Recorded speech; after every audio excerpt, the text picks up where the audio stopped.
মাছরাঙ্গা চিনেন? দেখছেন আপনারা? ছোট্ট একটা পাখি, একেবারে ছোট্ট, কয়েক গ্রাম মাত্র। সে মাছ শিকার করে, গাছের ডালে বসেও শিকার করে, উড়ন্ত অবস্থায়ও করে না বোধ হয়। আচ্ছা, পুকুর পাড়ে, খালের পাড়ে সে মাটি খুঁড়ে খুঁড়ে মাটির ভিতরে ডিম পাড়ে বাসা করে। বৈজ্ঞানিকেরা পরীক্ষা করে দেখেছে যে একেবারে বাইরে থেকে প্রথম ভিতরের দিকে সে ঠোঁট দিয়ে এতটুকুন মোটা করে 1 ফুট যায়, 12 ইঞ্চি। 12 ইঞ্চি সোজা যাওয়ার পরে এইবার হয় বাম দিকে নয় ডান দিকে বাঁকা, 6 ইঞ্চি। 6 ইঞ্চি, তাহলে এখানে 1 ফুট, ওইদিকে 6 ইঞ্চি, টোটাল 1.5 ফুট।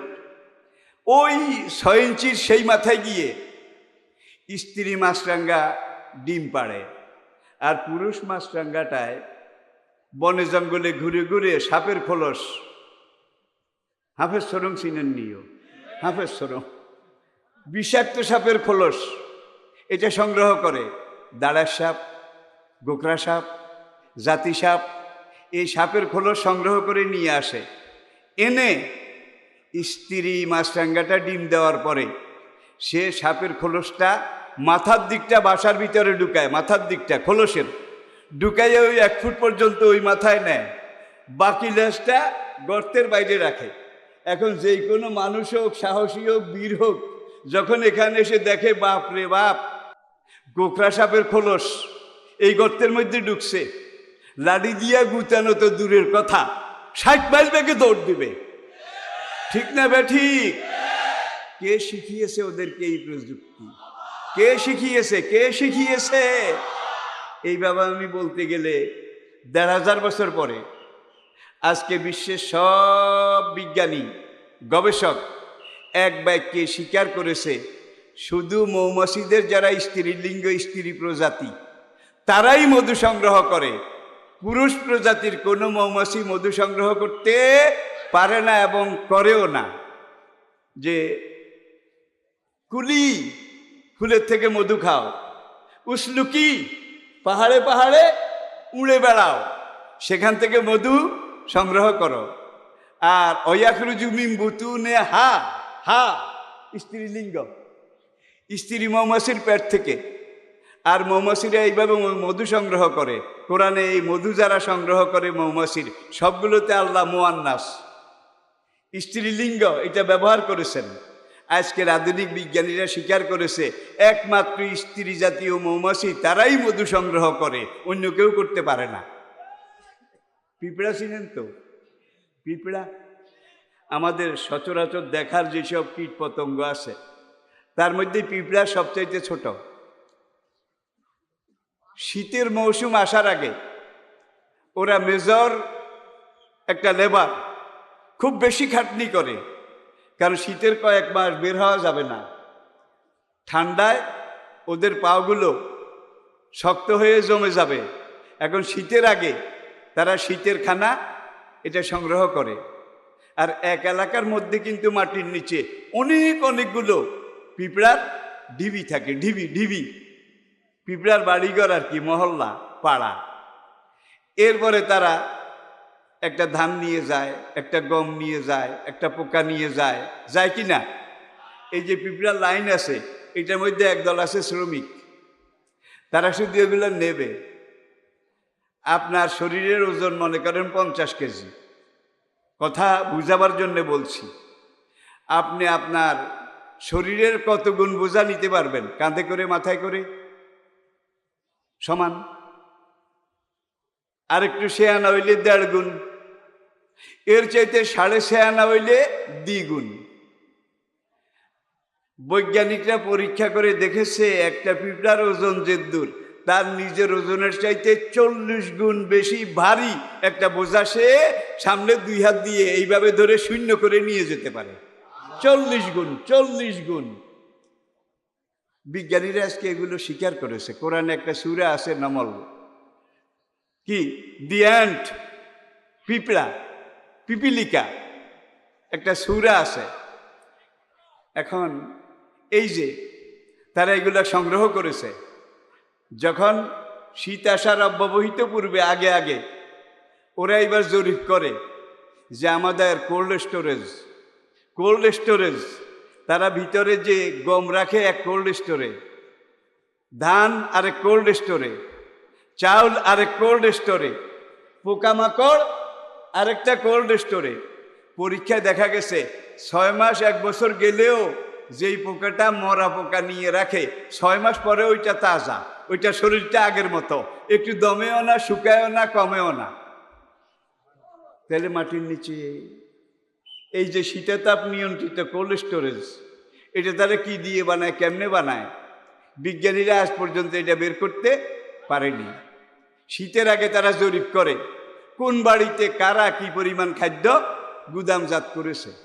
এখন এটাকে দেখে টেকে হাঁটাচলা করে দেখা যায় পিঁপড়ার এলাকায়, পল্লীতে, মহল্লায়, কমিউনিটিতে গমের পরিমাণ বেশি, চালের পরিমাণ কম। আরেক পিঁপড়ার ঢিবিতে পোকামাকড়ের পরিমাণ বেশি, কিন্তু চাল, গম এগুলার পরিমাণ কম। এখন তারা সেখানে একটা তারিখ দেয় যে অমুক তারিখ আমাদের এখানে একটা বাজার বসবে। এই বাজারটার নাম হবে এক্সচেঞ্জ মার্কেট, পণ্যের বিনিময়ে। দেখেন, বায় হেদায়া কিতাব থেকে শুরু করে উপরের দিকে আপনি দেখেন ক্রয় বিক্রয়, তাবদিলুল মাল বিল মাল বিতারাদি, একটা পণ্য দিয়ে আরেকটা পণ্য বদল করে, বিনিময় করে ক্রয় বিক্রয় করা। এটা হলো ক্রয় বিক্রয়, বায় বুয়ু, এটার মূল অর্থ। আবার প্রত্যেকটা ঢিবিতে, পিঁপড়ার প্রত্যেকটা কমিউনিটিতে কিছু সিআইপি আছে, সিআইপি, কমার্শিয়াল ইম্পর্টেন্ট পারসন, কিছু সিআইপি। তারা আবার এটাকে জরিপ করে, করার পরে মার্কেট ডেটে প্রত্যেকের মালগুলা মার্কেটে শো করার পরে বলে যে তোমরা আমাকে এতগুলা গম দেবে, আমরা তার বিনিময়ে তোমাদেরকে এতগুলা চাল দেব, তোমরা আমাদেরকে এতগুলো ফল, আম, কাঁঠাল, এগুলা ফলের রস তোমরা দেবে, আমরা তোমাদেরকে এতগুলো কীট। এরপরে আরেকটা জিনিস, ধান যেটা, এটা আস্ত রেখেছে তার গোডাউনে, ধানের গুদামে। চাল যেটা, এটা আস্ত রেখেছে। গমের দানা যেটা, এটাকে গোডাউনে রাখার আগে ওদের মুখের মধ্যে একটা কেসি আছে, দেখছেন কি না? ওই কেসির কামড় বোধহয় কোনোদিন খান নাই, পিঁপড়ার মুখের কেসির কামড়। এই কাশিটা দিয়ে ওরা গমটাকে মাঝখান দিয়ে কেটে 2 ভাগ করে সেটাকে গুদামে রাখে। বিজ্ঞানের পরীক্ষায় দেখা গেছে যে ধান, চাল এগুলো মাসের পর মাস রাখলেও নষ্ট হয় না, কিন্তু গম আর গমের বিচি এটাকে মাঝখান দিয়ে কেটে অর্ধেক করে যদি না রাখা হয়, 1 থেকে 1.5 মাসের ভিতরে এগুলো পচে খোসা হয়ে যায়, জোগা হয়ে যায়। যখন মাঝখান দিয়ে কেটে রাখে, এটা ইট ইজ যেমন রাখে এইভাবে থাকে। কে শিখিয়েছে ওদেরকে? আল্লাহু আকবার। কে শিখিয়েছে? এখান থেকে আমরা এই জিনিসটা মানতে বাধ্য। আপনার পায়ের নিচের ক্ষুদ্র একটা পিপিলিকা, পিঁপড়া, এটার গুরুত্ব কিন্তু, এটার বুদ্ধি বিবেক, এটার কাণ্ড কারখানা, এটার তথ্য প্রযুক্তি মানুষের চাইতে বোধহয় দুর্বল, নাকি বেশি, নাকি সবল? কিন্তু আপনাকে, আমাকে, আমাদেরকে মহান রব্বুল আলামিন আশরাফুল মাখলুকাত করেছেন।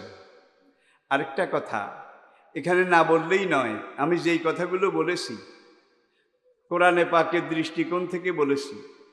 ওয়াইন তাউদ্দু নেমাতাল্লাহি লা তুহসুহা, তোমার 3.5 হাত বডিতে যেই কলকবজা মেশিনারিগুলো আমি দিয়েছি, একটা একটা করে যদি জন্মের পর থেকে মরণ পর্যন্ত গণনা করো, তুমি তোমার শরীরে 3.5 হাত এই দেহের নেয়ামত, এটা গণনা করে শেষ করতে পারবে না। যেই নেয়ামত গণনা করে শেষ করা যাবে না, এই নেয়ামতের বোধহয় শুকরগুজারি করে শেষ করা যাবে। এই যে আপনার মাথার মগজের মধ্যে 12 লক্ষ কোঠা আছে, 12 লক্ষ কোঠাতে 12 লক্ষ নার্ভ আছে, টিউব আছে, রগ আছে। প্রত্যেকটা কোঠার মধ্যে একটা রগের পাইপ লাগাই দিয়েছে। আপনি খানা খান, খাওয়ার পরে এগুলো আপনার শরীরের ভিতরে ডাইজেস্ট হয়, হজম হয়। ডাইজেস্টের ঘটনা বলতে গেলে আমাকে আবার 1 ঘন্টা কথা বলা লাগবে, বলতে পারলাম না। দেখুন, আপনি খেয়েটে এইটাকে প্রথম বড় একটা থলিতে নেন, গিলেন আর খান, কেউ সাবায়ও না, জন্মের খাওয়া খায়। এখানে যাওয়ার পরে এই আপনার এই পাকস্থলী যেখানে খাদ্যগুলো নিয়েছেন, এখান থেকে এগুলো কিছু হজমি পোকা আছে, হজমি পোকা ছোট্ট ছোট্ট ছোট্ট ছোট্ট, গরু মহিষ জবা করলে বোধহয় দেখা যায় না, আসে আসে, আপনারও আছে। আপনি খাওয়া যখন বন্ধ করেন, শেষ করেন, তখন ওরা এগুলাকে ডালিউশন করে, চাবায় চাবায় চাবায় দলা করে। দলা করার পরে সেখানে আরেকটা মেশিন আছে, এই মেশিনে এগুলাকে চিপে চিপে এইটার পানির অংশ, ভিটামিনের অংশ, ক্যালোরির অংশ এটাকে আলাদা করে। ক্যালোরি ভিটামিনগুলোকে 12 লক্ষ রগের ভিতর দিয়ে আপনার এখানে পাঠায় কে? এখানে একটা স্পঞ্জ মেশিন আছে, এখানে একটা পাঞ্চ মেশিন আছে। এই মেশিনটা ঝক ঝক ঝক, এখানে এখানে বুকের বাম দিকে হাত দিয়ে দেখেন, এটার নাম কি? হার্ট। এটার নাম কি? হার্ট। এটা হলো সব কিছুর কেন্দ্রবিন্দু। যতক্ষণ এটা ঝক ঝক ঝক ঝক এটা থাকবে, ততক্ষণ আপনি আসেন। ঝকঝক থেমে যাবে, আপনি নাথিং, আপনি আর নাই। এখানে রক্তগুলা পাঠায়। এরপরে শোভা চিনেন তো? এগুলোকে আপনার মেরুদাঁড়ার সাথে লাগানো নিচের দিকে একটা মোটা পাইপ আছে, এই পাইপ দিয়ে আপনার তল পেটে আরেকটা গোডাউন আছে ছোট, এই গোডাউনের মধ্যে শোভাগুলা জমা হয়। এই শোভাগুলা আবার নিচের দিকে বাইর হয়ে যাওয়ার জন্যে আপনার পিছনে আরেকটা ফাঁক আছে, গুজ্জোদার যেটাকে বলে আর কি, সেখান দিয়ে শোভাগুলা বের হয়। এরপরে ভিটামিনগুলো, ক্যালোরিগুলো, আমার কথা আপনারা বুঝেন তো? কঠিন হলে কিন্তু বলবেন, বুঝতে পারছেন তো? এরপরে ভিটামিন, ক্যালোরি এগুলোকে আরেকটা মেশিনে ডাইলিউশন করে ক্রাশ করে মিশিয়ে টিশিয়ে এইবার পানি, যেগুলো শরীরের জন্য এই মুহূর্তে দরকার নাই, এগুলোকে আপনার কিডনি পর্যন্ত আরেকটা পাইপ আছে, এটা বেশি মোটা না, ওই আগেরটা মোটা, শোভা যেটা দিয়া যায়, কি শোভা যেটা দিয়া যায় মানে পায়খানা আর কি। এবার তো বুঝেছেন। এরপরে আপনার এই যে পানির অংশ, রক্তগুলাকে আলাদা করেছে, ভিটামিনগুলোকে আলাদা করেছে, ক্যালোরিগুলাকে আলাদা করেছে, আলাদা করে তারপর আপনার এই কিডনির মুখে একটা চালনি আছে, চালনি চিনেন তো?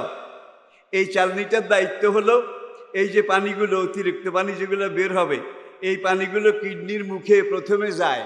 এখানে একটা ছাঁকনি আছে, কি ছাঁকনি। এই ছাঁকনির দায়িত্ব হলো পানিগুলোকে ছেড়ে দেবে। আর এই পানির সাথে যদি কোনো সুগার থাকে, সুগারগুলোকে আলাদা করবে। দেখেন, ফ্রেশ পানিগুলোকে কিডনি ছেড়ে দেবে। কিডনির মাঝখানে আবার আরেকটা ছাঁকনি আছে, এই ছাঁকনিটার নাম হলো ব্লাড কন্ট্রোল ইউনিট। আর মুখে যে ছাঁকনিটা আছে এটার নাম সুগার কন্ট্রোল ইউনিট। তাইলে এক চালনিতে রক্তগুলা থেকে এই যে আপনার সুগার, এটা আলাদা করে। সুগার যদি রক্ত থেকে আলাদা না করে, তাহলে বাচ্চা যেদিন জন্ম নেয় সেদিন থেকেই ডায়াবেটিক শুরু হয়ে যাবে।